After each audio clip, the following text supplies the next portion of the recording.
Rádio Rio de Janeiro passa a apresentar o programa Estudo das Obras de André Luiz. Vamos refletir sobre o livro Os Mensageiros. Produção e apresentação, Marco Antônio e Tereza Cristina. Amigos ouvintes da emissora da Fraternidade Rádio Rio de Janeiro, novamente aqui estamos com a permissão de Jesus e com a orientação e o trabalho sempre dos bons espíritos para podermos dar continuidade ao estudo da obra Os Mensageiros, obra que foi ditada pelo espírito André Luiz e que foi psicografada por Francisco Cândido Xavier. Olá, caros ouvintes da Rádio Rio de Janeiro. Então vamos começar o nosso estudo. Estamos no capítulo 11, intitulado Belarmindo, o Doutrinador. No programa passado, só para lembrar, no programa passado e nos outros também, nós vimos que o Vicente, ele continuava ciceronando, vamos dizer assim, o André Luiz, lá naquele salão onde alguns médiuns conversavam, e o André Luiz relata para a gente a explanação de alguns médiuns falidos, eles conversando, mostrando as razões das suas falências, e num determinado momento o André Luiz pede ao Vicente que o apresente a algum doutrinador, não é? E a gente comentou nos programas passados que hoje em dia o movimento espírita, nós preferimos trocar a palavra doutrinador pela dialogador, porque a palavra doutrinar alguém nos remete a uma coisa assim de imposição, de você estar num conhecimento muito maior de quem você está dirigindo a sua palavra.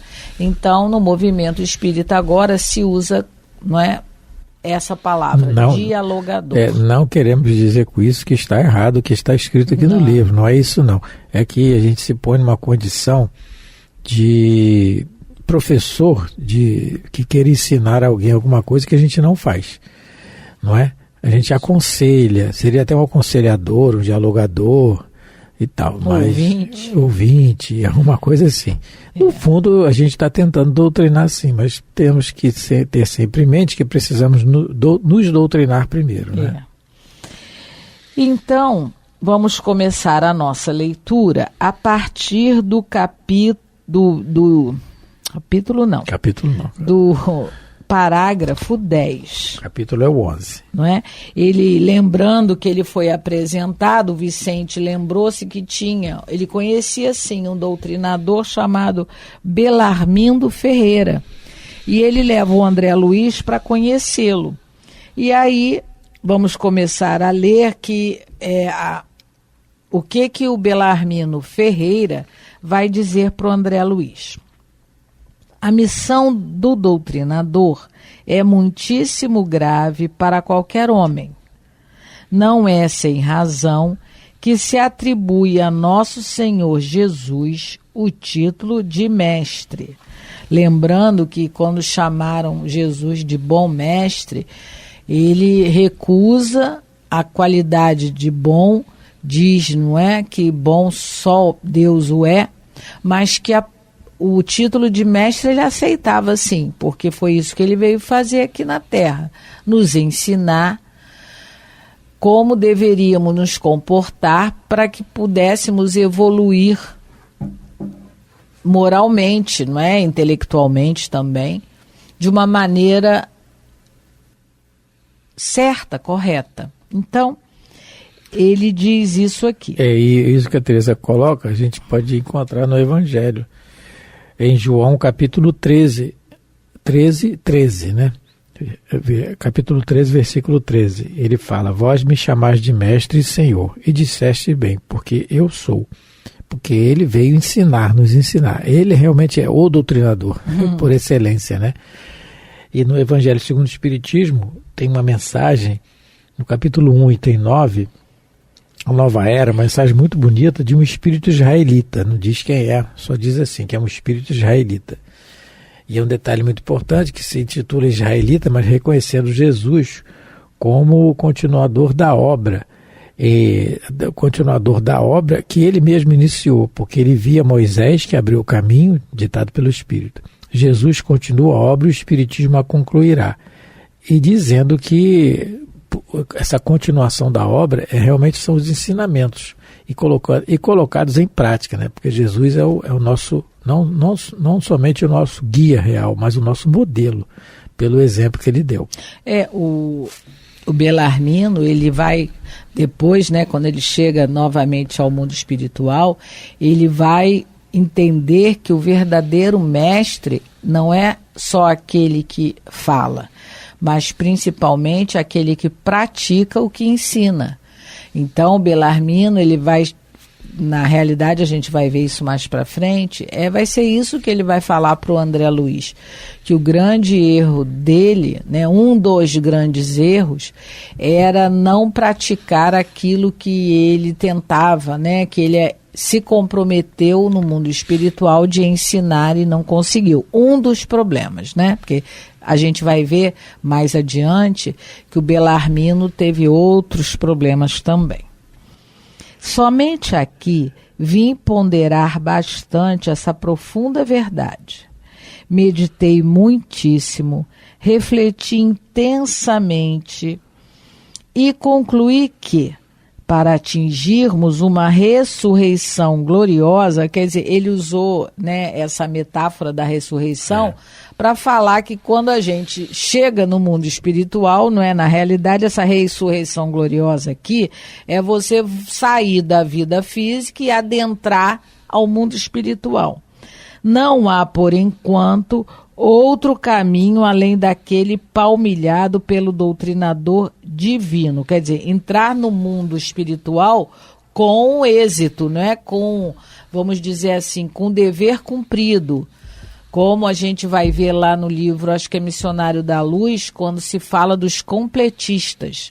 Esses, quando terminam a reencarnação, eles têm uma ressurreição gloriosa, porque eles chegam no mundo espiritual como vitoriosos, não é? Eles não vão passar aquilo que o André Luiz passou, porque o André Luiz, ele chega ao mundo espiritual, vamos dizer assim, em frangalhos, né? Ele fica aquele tempo todo no umbral, ele chega como um doente no mundo espiritual, ele não chegou numa ressurreição gloriosa, ele só vai ser, né, admitido como cidadão de nosso lar quando ele passa pela prova, vamos dizer assim, a prova capital dele, quando ele volta na Terra, vê a esposa casada novamente, que ele achava que ele era dono dela, e ele consegue superar o ciúme, o exclusivismo, o egoísmo, aí sim ele volta para nosso lar e volta, vamos dizer assim, nessa ressurreição gloriosa. Mas o ideal é que isso aconteça quando a gente logo ao desencarne.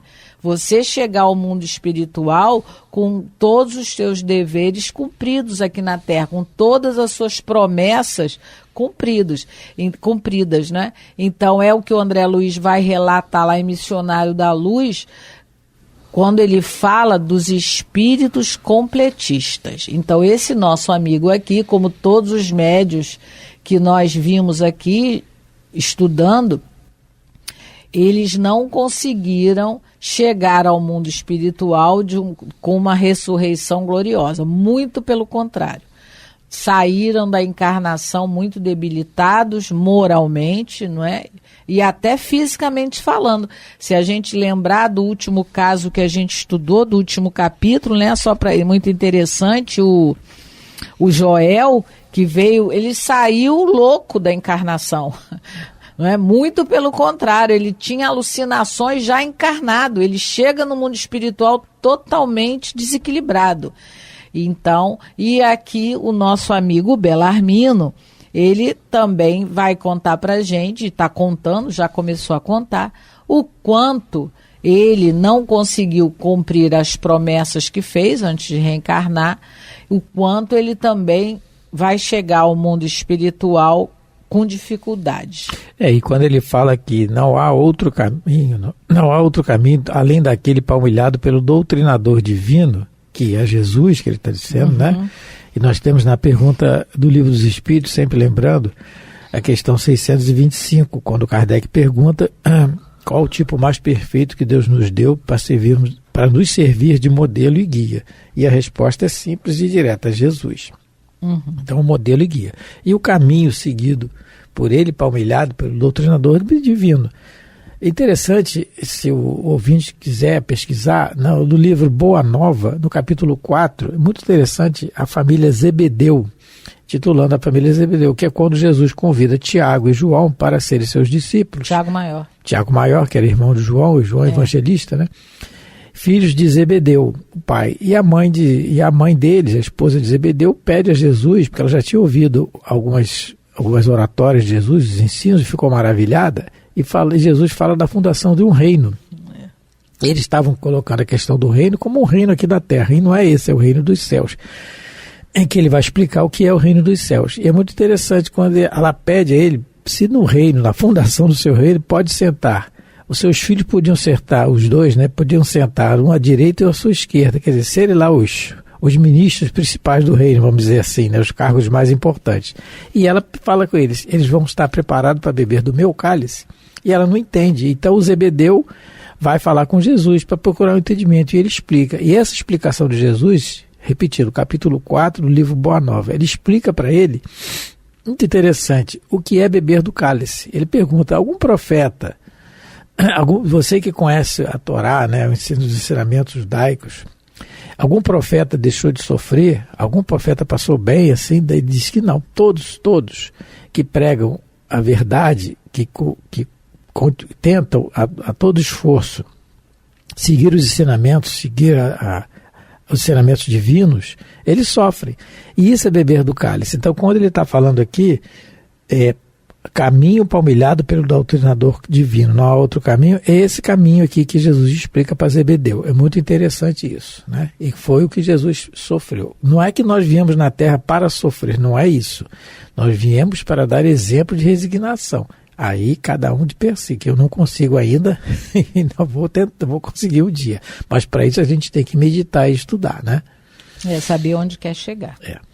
É digna de menção. Aí agora o Belarmino vai enumerar alguma das qualidades de Nosso Senhor Jesus Cristo, né?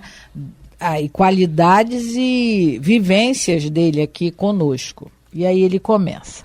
É digna de menção a atitude dele, Jesus, abstendo-se de qualquer escravização aos bens terrestres. Então ele começa a dizer que Jesus, como doutrinador, como nosso modelo e guia, ele passou na terra, não é? E não se escravizou às coisas materiais. Porque, lógico, a gente tem que entender que se nós estamos no corpo de carne, foi o que os espíritos disseram a Kardec, não te ajudar a você a sobreviver enquanto está encarnado, seria dizer que nós não te amamos. Isso está lá, não é?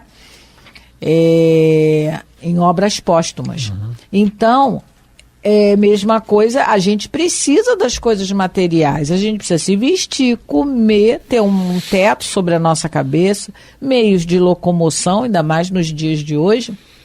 Mas o problema é quando a gente se escraviza a essa situação. Então Jesus, ele passou na Terra e ele deu esse exemplo para todos nós, porque a gente deveria viver no mundo, mas não ser do mundo. E aí um outro espírito missionário, né, um dos ministros, com certeza, de Jesus, Sócrates, ele tinha esse hábito, as pessoas vinham.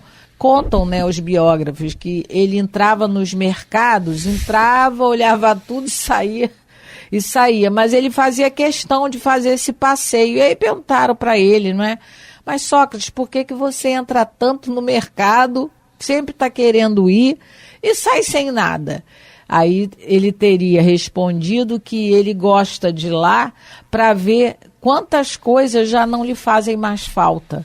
Coisas materiais mesmo. Ele tinha esse prazer já de ir lá olhar e ver que não, aquelas coisas materiais não falavam mais ao coração dele.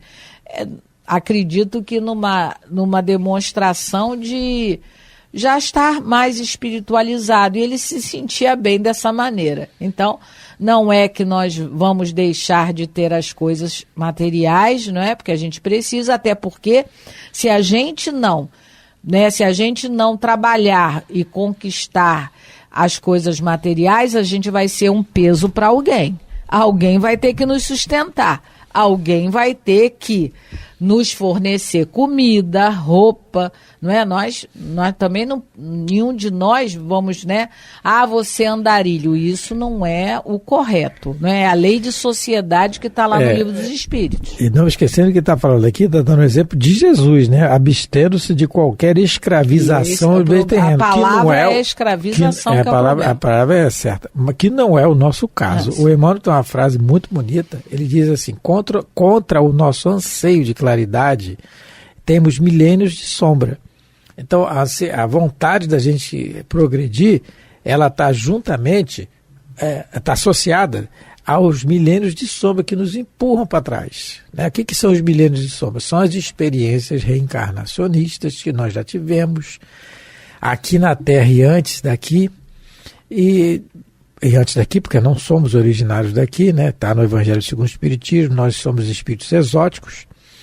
E antes daqui, de experiências negativas que nós carregamos. Nós estamos vendo aqui, exatamente aqui nos mensageiros, essas experiências que eles já passaram e estão repetindo. Até chegar a um ponto que vão vir as expiações para nos colocar no eixo, né? As situações. Então, esses milênios de sombra que nos arrastam para essas escravizações que ele está colocando aqui. Isso. Aí ele vai dar outro exemplo da vivência de Jesus. Não vemos passar o Senhor em todo o Evangelho senão fazendo o bem, ensinando o amor, acendendo a luz e disseminando a verdade. Aí ele fala, né, do doutrinador divino, que é Jesus, e ele comenta que Jesus encarnou entre nós e só fez o bem, só ensinou a verdade, só acendeu a luz, né, da mensagem divina nos corações. Então, e se ele está falando isso é porque ele, né, já se convenceu, porque ele diz que meditou muito nisso, que o doutrinador, quando encarna, né, a pessoa que encarna com essa tarefa, ela tem que, de alguma maneira, pelo menos se esforçar em cumprir, não é, aquilo que Jesus fez enquanto esteve entre nós, né? Pelo menos o esforço e saber o que é para fazer.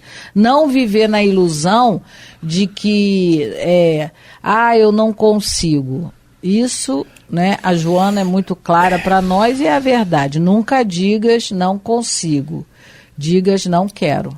Porque a nossa tarefa, se Deus nos deu, é porque a gente tem condição de levar até o fim e de fazer de alguma maneira, né, pode não ser de maneira excelente, mas de uma maneira normal, numa maneira mais acertada daquilo que nós prometemos, porque Deus não vai dar fardo maior do que uma pessoa possa carregar, senão ele não é pai, não é? Ele é carrasco, ele é alguém que, ele é um torturador, vamos dizer assim, e não é isso que acontece, não é? Nunca pensou nisso? Depois de longas meditações, cheguei ao conhecimento de que na vida humana, junto aos que administram e aos que obedecem, há os que ensinam. Chego, pois, a pensar que nas esferas da crosta há mordomos, cooperadores e servos. E aí ele está fazendo um link com, no caso, né, mordomos seriam os que administram, os que obedecem, os cooperadores, e os servos, os que ensinam. E aí eu estava lembrando que uma vez eu eu vi na internet que o imperador no Japão não se curva para ninguém, a não ser para os mestres, para os professores, né? Porque eles sabem, lá no Japão ele deve ter já a consciência de quanto é o trabalho daquele que ensina, né? Daquele que é mestre. Porque aquele que ensina, ele tem que procurar vivenciar aquilo que ensina, né? É uma coisa meio que complicada, mas aí eu me lembrei que